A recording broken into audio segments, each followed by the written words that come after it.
Hello and welcome back to the Ascent Cycling Podcast for the first team preview of the 2021 cycling season, as Tim Soske and I will delve into the team of Lotto Soudal today, the Belgian team, the Belgian established team with the sprinter Caleb Ewan and their leader, I suppose, Team Wellens, coming out of an interesting 2020 season. And I believe that my co-host Joe had the chance to discuss with some of their riders. Joe, what is your opinion on Lotto Soudal? Well, firstly, looking back at their 2020 results, I think it was probably a fairly disappointing year for the team overall. Caleb Ewan, of course, he won 2 stages at the Tour de France, and to be fair, he did win most of the wins the team acquired overall. There were no wins for Philippe Gilbert, which I think was his first professional season without a win. No win either for Thomas Degenkolb. So 2 big losses from riders you'd really expect to acquire at least a win or 2 right there. I know Gilbert was injured, but overall, I'd say the team can be fairly disappointed with their 2020 haul of wins and perhaps looking for a better season in 2021. Would you say that's fair? I would have to agree. They started off the season very well as well, with I believe 3 stages win on the Santos Tour Down Under, especially with the win of Matthew Holmes. I believe it was on the Willinger Hill, ahead of someone like Richie Porte, which personally I did not expect. I don't think many people expected that. And Caleb was in good shape basically throughout the entire year, getting a win on the UA Tour, and then as soon as the season started again with the Tour de Wallonie and then 2 stages you've mentioned on the Tour de France.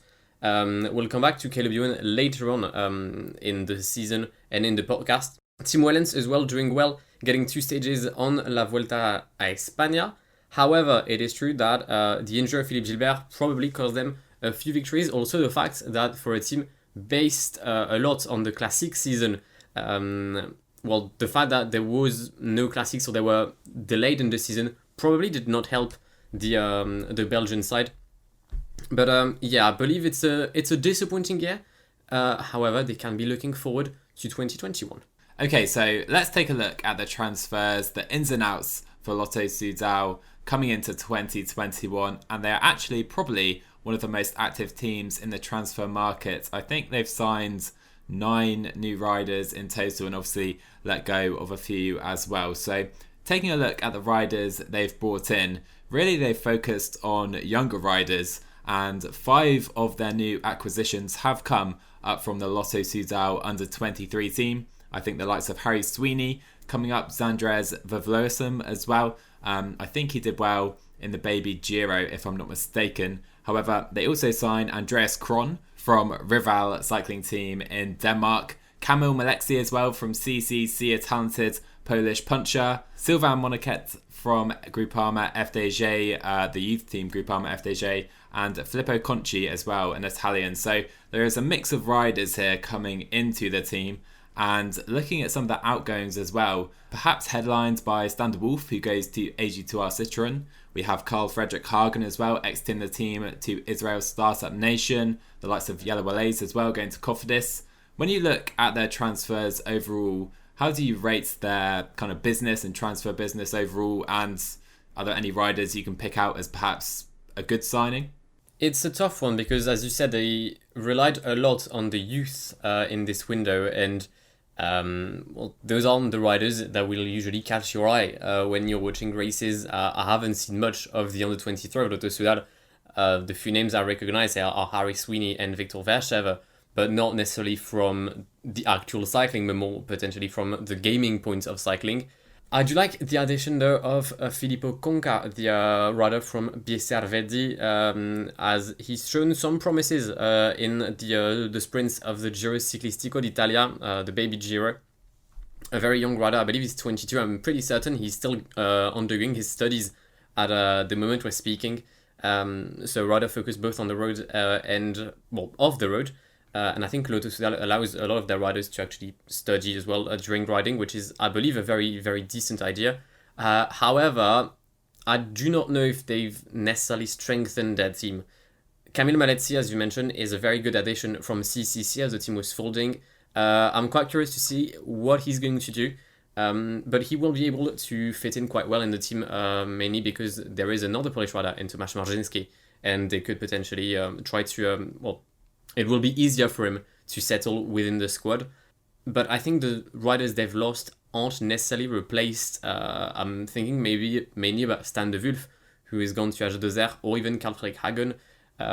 Interesting to see as well Adam Hansen, the Iron Man, the man who just was doing Grand Tours after Grand Tours after Grand Tours, retiring, and Nicolas Mace becoming, I believe, their sportive director. I don't think they've lost too many good riders. They haven't lost Gilbert, Degenkolb, or Caleb Ewan, but they haven't brought in that one rider that could potentially make them go to the next level, in my opinion. For sure. I think they've definitely kept the core together with Gilbert, Degenkolb, Caleb Ewan, then of course Wellens and Degenkolb as well. That's kind of the big five in this team, I would say. And I would agree with you also that probably their biggest loss is going to turn out being Stan de Wulf going to AG2R, who I think it's a good move for him and for their team, but we'll stick to Lotto Soudal in this one. One name I would mention as perhaps a good signing is Andreas Kron from Rival. The Dane is only 22 years old, and he did show some very good results last season. He won at the Skoda Tour de Luxembourg, I think in a sprint ahead of Diego Ulissi that day. And he has shown in general himself to be quite a strong rider on the punchy terrain. So Andreas Kron is definitely a name for me who I think could do well this year for Lotto Soudal. And then moving on to Malexi from CCC. He's another fairly young rider. He's only 25. And I agree with you. He really showed himself at the Giro d'Italia last year. I think it was the stage that Jan Tratnik won ahead of Ben O'Connor. He was in the top 5 from the breakaway that day. But one thing I will add regarding Malexi is that I do believe he's currently out injured.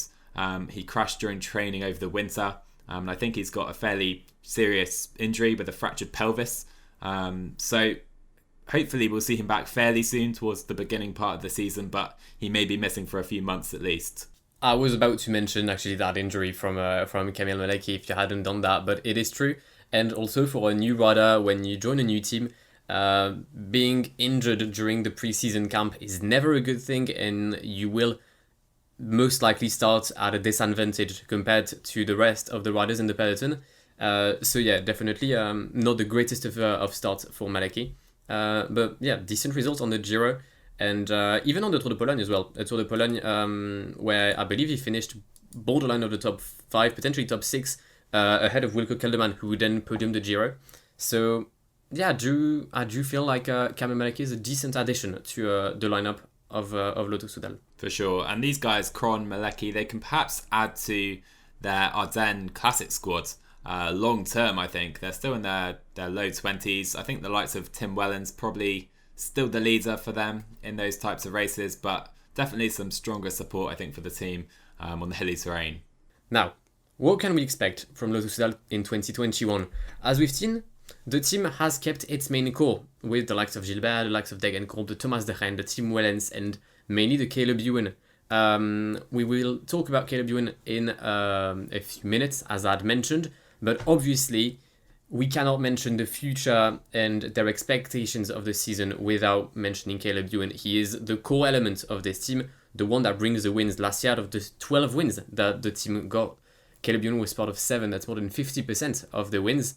And he's mentioned in an interview wanting to go through all 3 Grand Tours to get a stage on each Grand Tour. So it definitely is an interesting perspective. Maybe the issue with that, and although I'm not seeing a lot of competition, I guess, on the sprinting side, or at least no one on a similar level to Caleb Ewan, but if you go to all 3 Grand Tours, you might potentially remove the spot of someone that could also try to fight for his personal agenda and personal cases. So it will be interesting to see how that goes. But apart from Caleb Ewan and the sprint, you also have a team based around the classics a lot, with Gilbert and Degenkolb, two former Paris-Roubaix winners, and Gilbert obviously winning the 3 Ardennes Classic in the same year. I believe that was in 2011, if I'm correct. And again, it is key to mention that this team was looking in the future with Björn Lambert, who tragically passed away on the Tour de Pologne less than 2 years ago now. So they haven't really managed to replace him because it was just a very sad loss. Tim Wellens as well will try to go for stages on the Grand Tours, potentially win a 1 week race maybe a Tour de Pologne, maybe an Eneco Tour or a Bing Bong Tour, sorry.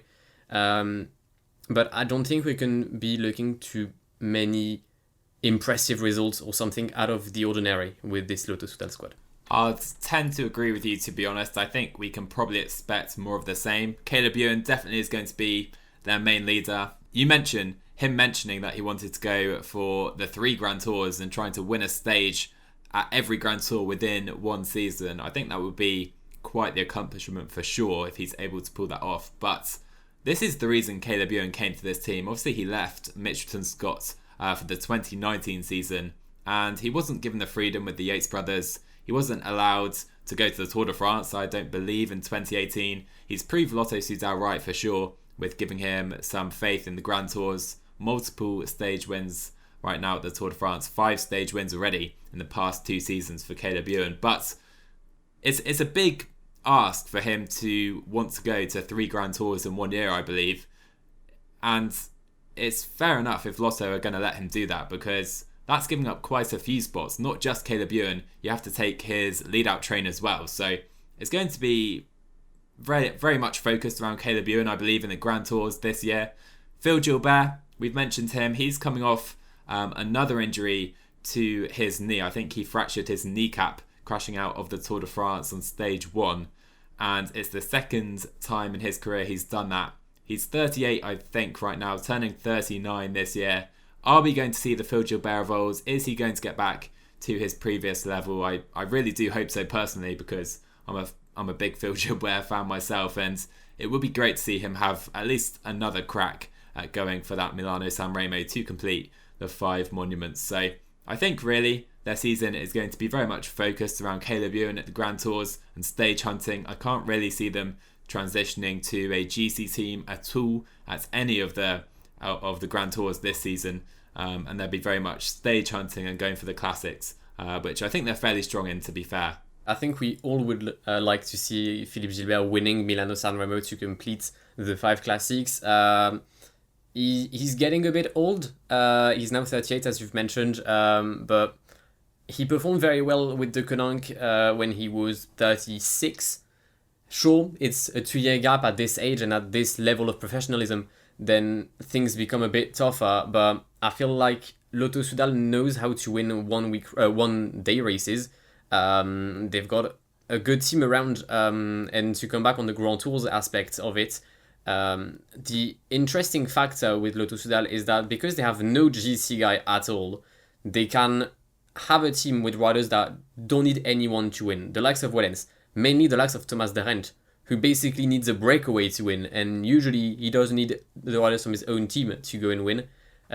So I think we'll see them a lot of time in the breakaways as well. So we'll be watching out for that black, white and red kit. But apart from that, you've mentioned that we shouldn't have any expectations when it came to GCs, and I would not be able to disagree with that. Talking about Phil Gilbert, I think you mentioned I was able to attend the press conference from Phil Gilbert and Tim Wellens a week ago, and it really struck me how much Phil Gilbert was aiming for Milano-San Remo. I thought he would be quite coy about it after his injury. He mentioned Paris-Roubaix and said he wasn't even sure whether he'd be on the start line at the race at this stage. Obviously going there as the defending champion from 2 years ago. But he said it would be a dream. He doesn't know if it's possible, but in his head, it's his motivation every day to go training and make the sacrifices regarding San Remo. So he understands the level it would propel him to as a rider. I think there's only 3 riders who have won all 5 monuments in history. So it would be incredible for him to become the 4th. And it's fair enough. You've got to give it to him. He's going for it. He wants that to be his major objective. I'm not sure if he'd be able to win it this year. He doesn't quite seem to have the punchiness he used to possess on the climbs and the hills. He seems to have changed slightly as a rider in my mind. So what do you think? Is Phil Gilbert able to win Milano-San Remo this year, assuming he does come back to his best form? Well, it's for sure he does not have the legs he used to have. However, he's got something he did not have the years before, and that is experience. And we've seen with some older riders, mainly the likes of Valverde, that winning doesn't always come from your legs, but it's a science. And I think Philippe Gilbert has that in the bag. I think he knows how to win. He's done that plenty of times. He's a world champion. He's won stages on La Vuelta. He's won the Giro di Lombardia. He's won the Amstel 4 times, I believe. He knows what to do in order to finish in first place of a race. And I think if he thinks at the start of Milano-San Remo, or as we started on La Ciprezza, and he thinks he physically can win it, he will do everything in his power to make the race go his way. And if we end up, I don't know, a situation similar to the one we had a couple of years ago with, I believe it was Alaphilippe, Sagan and Kwiatkowski in a finish, in like a 3-man sprint, if you add Gilbert to that bunch, I think his science of the race and also the sole fact that he is motivated like he's never been. He's got 2 more chances of winning San Remo this season and the next one. Then I believe he's retiring. I think that's going to give him the necessary push and a boost crucial for him to go and get the win. He will need to do everything in his power to make it go his way, because if it's a mass sprint like we've seen in the last 2 seasons, I believe, or at least the last season, he will not be able to win La Primavera. It's really interesting for sure. And I know Caleb Ewan is set to start the race as well for Lotto Soudal. So they do have numerous options, which does allow for some tactical flexibility, I guess, because you can tell Phil Gilbert to follow any attacks he can, even try to force some attacks himself. And then if that doesn't work, you have hopefully Caleb Ewan sat behind waiting in a bunch sprint. So I guess that's how they're going to play it on paper. The question is Phil Gilbert going to recover in time? I know he also mentioned that he was feeling some slight pain still in his knee when riding, so he wasn't really going maximum effort, maximum training just yet. So Phil Gilbert is going to slowly build into his season with the big early season goal, I believe, of Milano-San Remo, and it would be, I think, one of the best victories and most popular victories in recent seasons if he is able to claim Milano-San Remo. Another rider I do think could be one to watch this season for Lotto Soudal, an up-and-coming rider, is Gerben Tyson, the young sprinter, 22 years old, from Belgium, and we saw him at La Vuelta last year. It was his first Grand Tour, and he did compete pretty well in the sprints, to be fair to him, claiming a second place on stage 9 as his best result.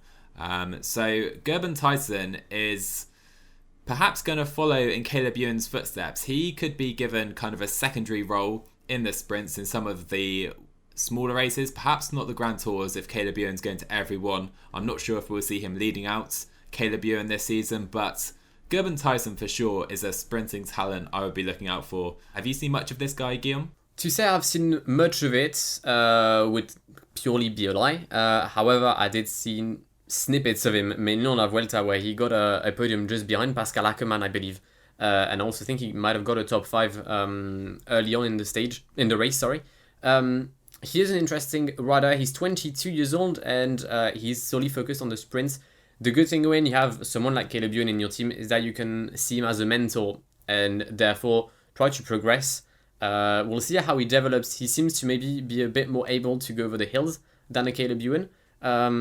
So that's also very interesting. And I don't think he'll have his chance as the main sprinter on the Grand Tour. Maybe on a few one-day races, some Belgian classics. And I think it might be the case with a lot of riders from Lotto Soudal in their lineup. I was looking at some other guys, and I think we can expect to see some performances from the likes of Harm van Hoeken. He made his Giro debut last season, and for a couple of days held on to the Maglia Blanca, the white jersey of the Giro, with a very, very decent performance at the Etna, being the first of the favourites behind the winners in the breakaway. So it'll be interesting to see. He might be the best climber in the Lotto Soudal team, or at least pure climber. We all know De Rent and Wellens can go over the hills, but Van Hoeken will basically have a carte blanche, as one would say in France. On every time the road goes up, And I'm also quite curious to see someone like Brent Van Meer perform.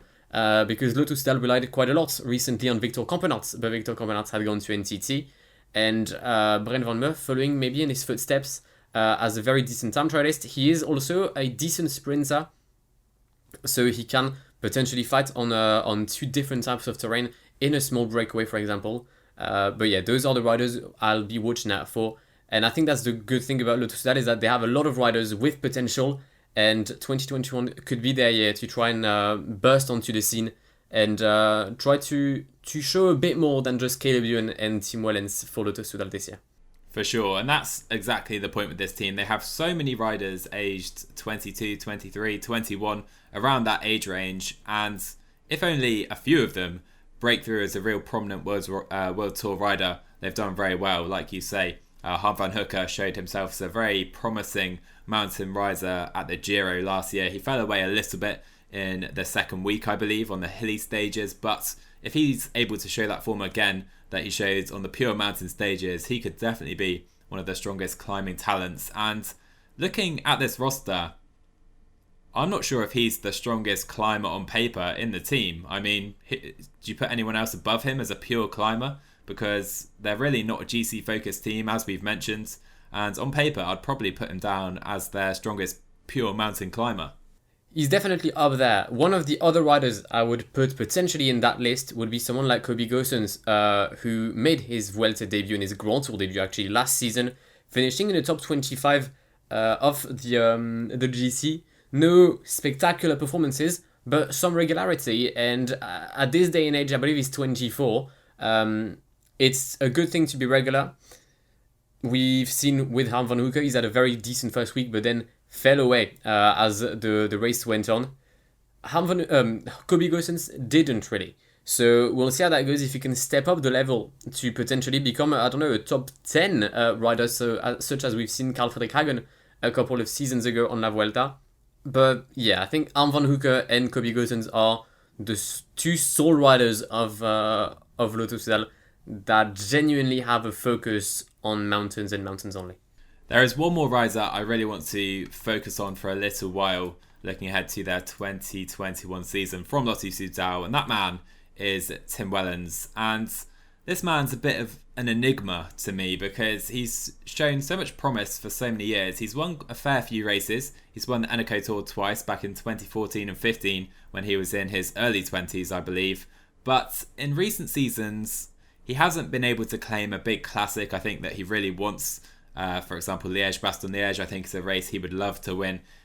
He's never quite got there. Same with the La Flèche. The Ardennes Classics are races that on paper really suit this man. He's never quite been there though. What do you think about Tim Wellens? Is he going to claim a big classic this season? What type of races do you see him as best in as well? Because he's strong on the cobbles, but he's not a Paris-Roubaix winner in my eyes. But I could see him winning something like Omloop Het Nieuwsblad perhaps. What do you think of Tim Wellens? Can we expect to see more of him after, of course, he won 2 stages at La Vuelta on punchy terrain to end the year? I think the word you've used to describe Tim Wellens is a very good one, the word enigma. Because he started off his career as a very promising talent, getting stages on the Eneco Tour, then winning it. I believe he's won the Grand Prix de Montréal, it might have been in 2016, 2015, I believe 2015. But I'm scared that he's developed himself into a very complete rider that can win stages, but when it comes to a one-day race, he's in the bunch, but never the best. I don't think he's the best on any type of terrain now anymore, and I don't think he ever was, but he potentially had, the potential to do so.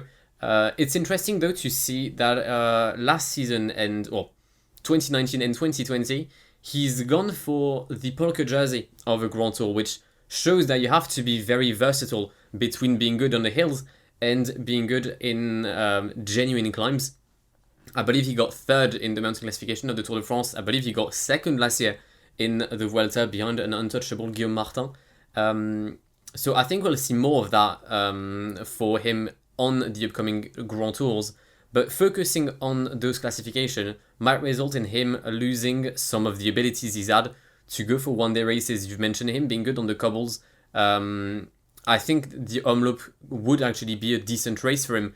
Or maybe even a Ronde, as he's got very decent punching abilities. However, if you would put him on a Paris-Roubaix, I think he would struggle a lot more. I'm seeing him quite similar, or in a very similar way to someone like Tige Benoot, who was Tim Wellens' teammate a couple of seasons ago, in the sense that they are both good climbers, good punchers, not too slow when it comes to a sprint, decent on the cobbles, but just not good enough to go for the main races. For sure. He's not excelling as one of the world's best riders on any terrain or any type of race. And I think that's his difficulty. He's so strong on many terrains, but not the very elite top 3, top 5 guys. And he did show so much promise. I remember back in 2014, I believe, he must have been about 23 at the time. He showed himself and was right there at Ulaanbaatar in the final. I think Dan Martin won that year for Garmin. But Tim Wellens has shown himself from a very young age to be a really strong rider in the World Tour, and he's been pretty consistent. He's almost made a name for himself as well as an early season rider. I think in the last few seasons he's won some of the Mallorca challenges and some of the races early on. He's got a few early wins in the season in the bag, and then perhaps hasn't quite held that form into the classics as he would have liked. So we'll see what Tim Wellens is able to do this year. And I for sure would like to see him up there in one of the classics. I think probably Liège and Ronde, Omloop, they all suit him. But again, there's probably riders in the peloton nowadays that you'd put above him in the pecking order. One rider we haven't really touched upon during this podcast is John Degenkolb, the German sprinter from Gera, who just turned 32, I believe, a couple of days ago. He's entering his last year of a contract with Lotto Soudal, having moved from Trek Segafredo. He's shown the last couple of seasons that he knows how to win. He's obviously won Milano, San Remo and Paris-Roubaix during the same year. He had also won a couple of stages on La Vuelta. He's a stage winner on the Tour de France. But ever since joining Lotto Soudal, he hasn't really shown the legs we had seen before. I do not really know why. He might have been hindered by the presence of Caleb Ewan in the team. But last season, he's only got one win. It was on the Tour de Luxembourg. Obviously, the season had been cut off due to the pandemic. But I'm wondering if we will ever see John Degenkolb at the level we used to see him. We've talked about Philippe Gilbert, hoping we can see the legs he had before. But Philippe Gilbert is 38. John Degenkolb is 32. Sprinters do tend to hit their peak quite young and then start to decrease. We've seen that with Mark Cavendish, with Andre Greipel, but both of them are also older than John Degenkolb. What do you think is in the head of John Degenkolb as he starts his 2021 season with Lotto Soudal? I mean, I think he struggled at the end of his Trek career with Trek Segafredo in 2019. And he joined the team. Obviously, he's no longer the quickest man in the team like he has been at Giant, Alpecin, and then Trek Segafredo in his career so far. He's often been the quickest man and the lead sprinter on a team. He's clearly not that rider anymore. But I certainly think John Degenkolb showed some very strong signs in the classics to end last season. He was very unlucky at the Tour de France. Obviously, he was over the time limits on stage 1.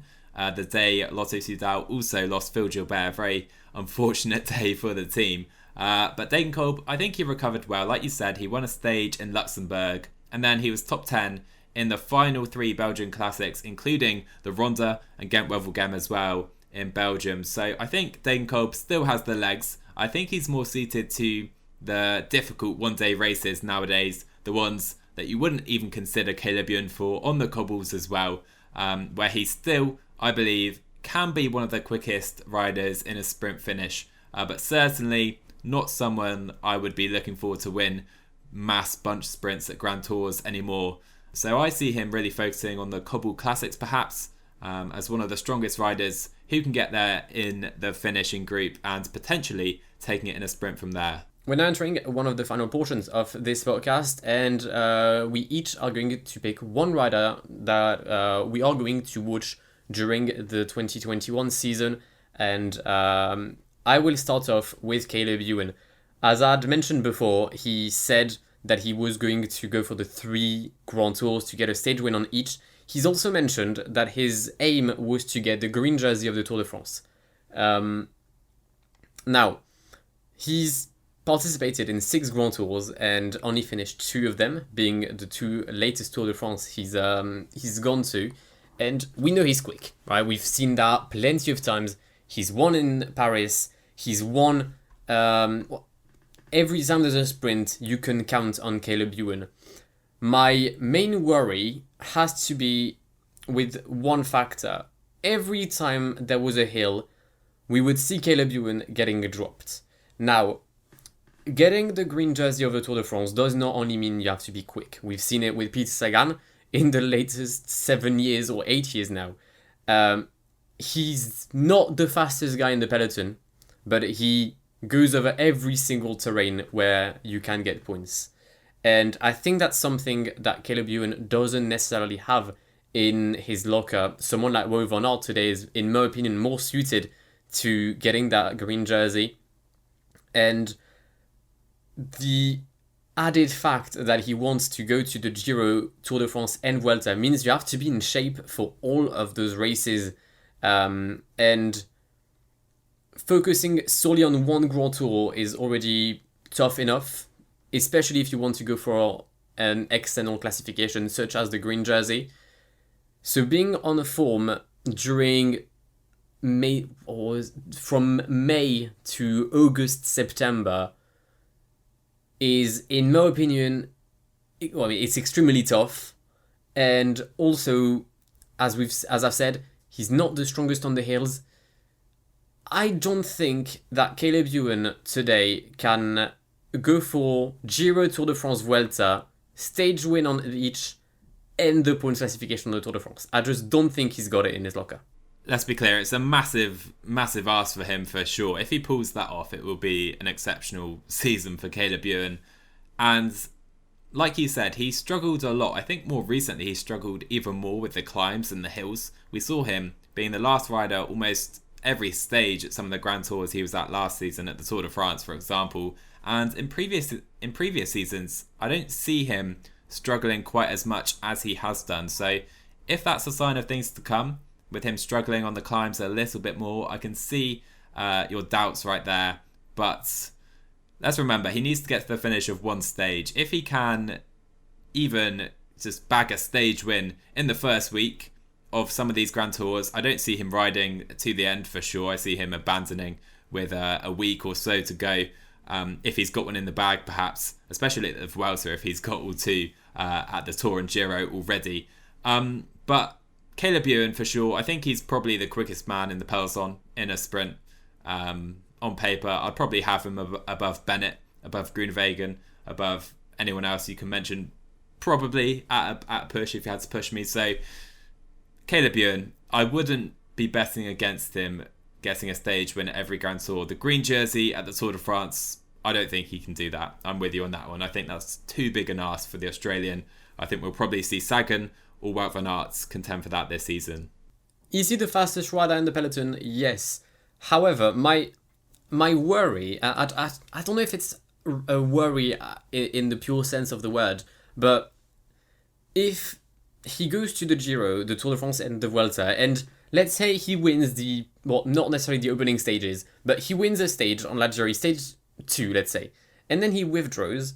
If I was a rider of Lotto Soudal and my place in the team, in the roster, had been taken away because Caleb Ewan wanted to go there and get a stage win, and then he would withdraw from the race or retire, I don't know how it would feel, because you don't get to go to many Grand Tours in the season. There's only 3, and there's 8 spots available. If one of your riders gets 1 spot for each and only does 1 week on 2 Grand Tours, or even less than a week, I don't know how the team feels about that.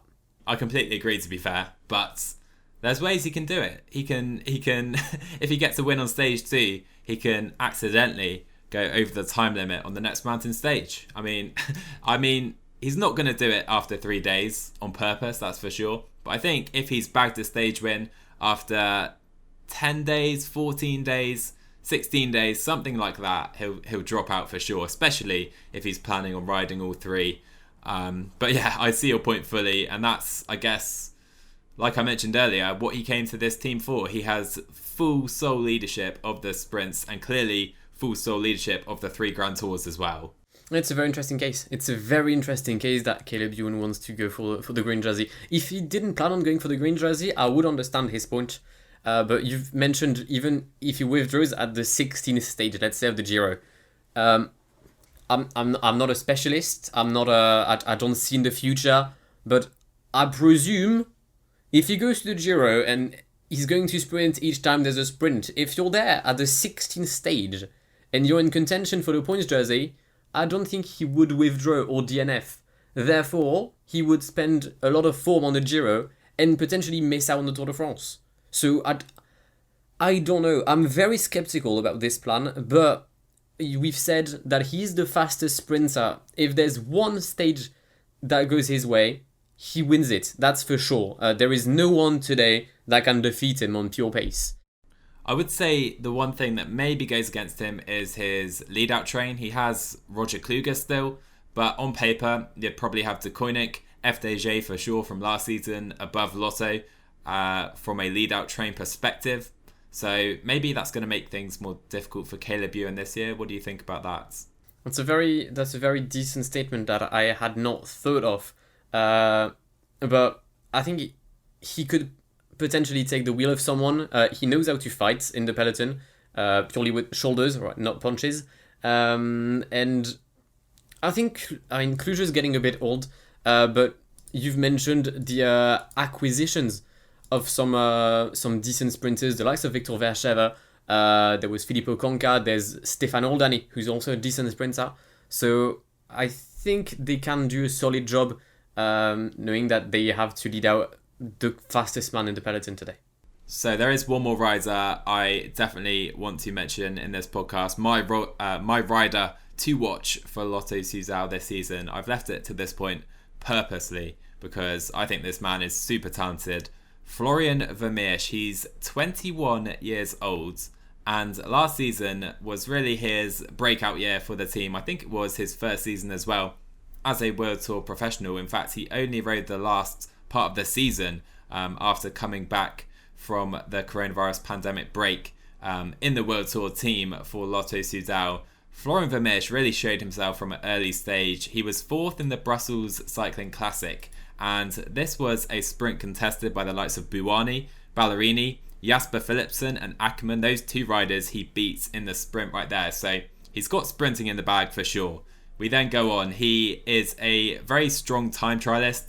In fact, maybe too strong. He's a fair time trialist. He was 13th at the Binkbank Tour time trial, a time trial which featured a fair few riders going for GC, the likes of Mads Pedersen, of course, at that race. And further to that, his real speciality really is the cobbles, it seems. He was in the top 10 overall in the GC at the Binkbank Tour, a race which was fiercely contested. I remember Van der Poel with a massive attack on the final stage there. He then backs that up with a strong performance at Gent-Wevelgem, and I can't remember if he punctured or crashed or if he was just gapped in an attack, but he was there in the final 25k. And Florian Vermeersch, like I said, he turns 22 this season. He is a rider to watch for me, and we mentioned earlier in the podcast that if one of these Lotto Soudal youngsters can come through into a leading World Tour rider, if I had to pick one right now for sure, it would be Florian Vermeersch. He is set to start Gent-Wevelgem, the Ronde and Paris-Roubaix this year. Watch out, I'm telling you, watch out for this man. It's interesting that you've mentioned Florian Vermeersch. One of the things that I would like to add regarding his Bing Bong Tour is that he went there as a teammate for John Degenkolb and ended up finishing ahead of him in the general classification. He's had a very strong stage. I think he was the one, the fifth one to Gerardsbergen, where he finishes alongside the likes of Niels Pollitt, not too far down from the then world champion Mads Pedersen. He definitely has the legs to have a breakthrough season, and as we've said, in a team that has so many youngsters, he could well and truly be one rider that will just get his card out. If Philippe Gilbert doesn't start at Paris-Roubaix, you'd probably have Degenkolb as leader. But like you said, this man, Vermeersch, he beat Degenkolb, the man he was supposedly working for at the Big Bang Tour. So I could even see Florian Vermeersch leading or have a dual leadership role in some of the classics this season. And I can definitely see him getting some decent top 10 results at the likes of Gent-Wevelgem.